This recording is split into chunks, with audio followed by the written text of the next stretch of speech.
Hi ನಮಸ್ಕಾರ, welcome back to ಸುಮಗಿರಿ channel. ಇವತ್ತಿನ ವಿಡಿಯೋದಲ್ಲಿ ಹಸಿ ಶೇಂಗಾನ ಯಾವ ರೀತಿಯಲ್ಲಿ ಬೇಯಿಸಿದರೆ ಸರಿಯಾದ ರೀತಿಯಲ್ಲಿ ಬೆಂದು ತುಂಬಾ ರುಚಿಕರವಾಗಿರುತ್ತೆ ಅಂತ ಒಂದು ಸುಲಭವಾದ ವಿಧಾನವನ್ನು ನಿಮಗೆ ತೋರಿಸಿಕೊಡ್ತಾ ಇದ್ದೇನೆ.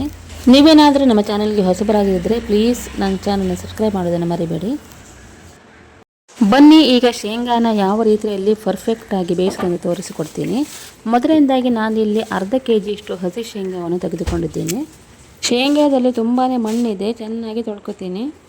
ಹಸಿ ಶೇಂಗಾನ ಬೇಯಿಸ್ಕೊಂಡು ತಿಂದರೆ ತಿನ್ನೋಕ್ಕೂ ರುಚಿಯಾಗಿರುತ್ತೆ ಹಾಗೂ ನಮ್ಮ ಆರೋಗ್ಯಕ್ಕೆ ತುಂಬಾ ಒಳ್ಳೆಯದು. ಶೇಂಗಾನ ಚೆನ್ನಾಗಿ ತೊಳೆದಿಟ್ಕೊಂಡಿದ್ದೀನಿ. ನಂತರ ಇದನ್ನು ಒಂದು ಕುಕ್ಕರ್ನಲ್ಲಿ ಹಾಕ್ಕೊಳ್ಳುವ.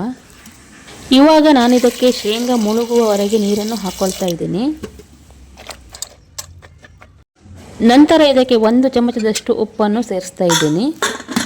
ಇವಾಗ ಕುಕ್ಕರ್ನ ಲಿಡ್ ಮುಚ್ಚಿ ಗ್ಯಾಸ್ ಆನ್ ಮಾಡಿಕೊಂಡು 3 ವಿಸಿಲ್ ತೆಗಿತೀನಿ. ಈಗ 3 ವಿಸಿಲ್ ಬಂದಿದೆ, ಸ್ವಲ್ಪ ತಣ್ಣಗಾಗಿದೆ. ಇವಾಗ ನಾನು ಇದನ್ನು ಓಪನ್ ಮಾಡಿ ತೋರಿಸ್ತೀನಿ. ಶೇಂಗಾನ ನಾನೊಂದು ಬೌಲ್ಗೆ ಹಾಕ್ಕೊಳ್ತಾ ಇದ್ದೀನಿ. ನಿಮಗೆ ನಾನು ಒಂದು ಶೇಂಗಾನ ಬಿಡಿಸಿ ತೋರಿಸ್ತೀನಿ ಬೆಂದಿದೆಯೋ ಇಲ್ಲ ಅಂತ. ನೋಡಿ ಎಷ್ಟು ಚೆನ್ನಾಗಿ ಬೆಂದಿದೆ, ಸಾಫ್ಟ್ ಆಗಿದೆ.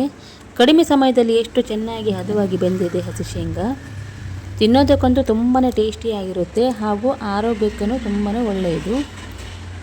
ನಿಮ್ಮನೆಯಲ್ಲಿ ಹಸಿ ಶೇಂಗಾ ತಂದರೆ ಇದೇ ರೀತಿ ಮಾಡಿಕೊಳ್ಳಿ, ತುಂಬಾ ರುಚಿಯಾಗಿರುತ್ತೆ. ಹಾಗಾದರೆ ಇವತ್ತಿನ ವಿಡಿಯೋ ನಿಮಗೆ ಇಷ್ಟ ಆಗಿದೆ ಅನ್ಕೋತೀನಿ. ಇಷ್ಟ ಆದರೆ ಪ್ಲೀಸ್ ಲೈಕ್, ಶೇರ್, ಕಮೆಂಟ್ ಹಾಗೂ ಸಬ್ಸ್ಕ್ರೈಬ್ ಮಾಡೋದನ್ನು ಮರಿಬೇಡಿ. Thank you.